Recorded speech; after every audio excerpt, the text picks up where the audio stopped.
Appreciate it. I do want to start on the big news of the day. Of course, there are these trade talks underway in Geneva, Switzerland.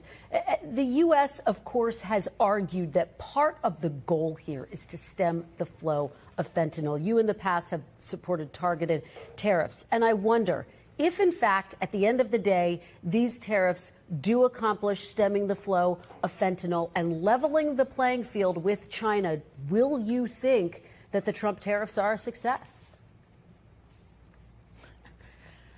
Obviously, I'd like to see less fentanyl come into our country, and that should be on the table for discussion. But the way this has been handled from the very beginning, Kristen, and the American people know it, chaos is up, corruption is up, and costs are up.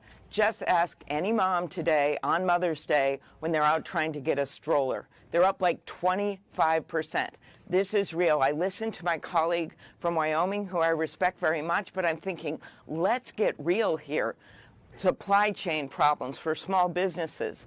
They've lost 300,000 jobs in small businesses in just the first few months of this president's presidency. Only 37% of Americans think he's handling the economy right, and he has the lowest poll numbers of any president since polling started in the first 100 days. That's because Americans don't want to hear all this talking points. They know what's really happening in their lives, like a woman named Beth Beneke, who owns a store called Busy Baby.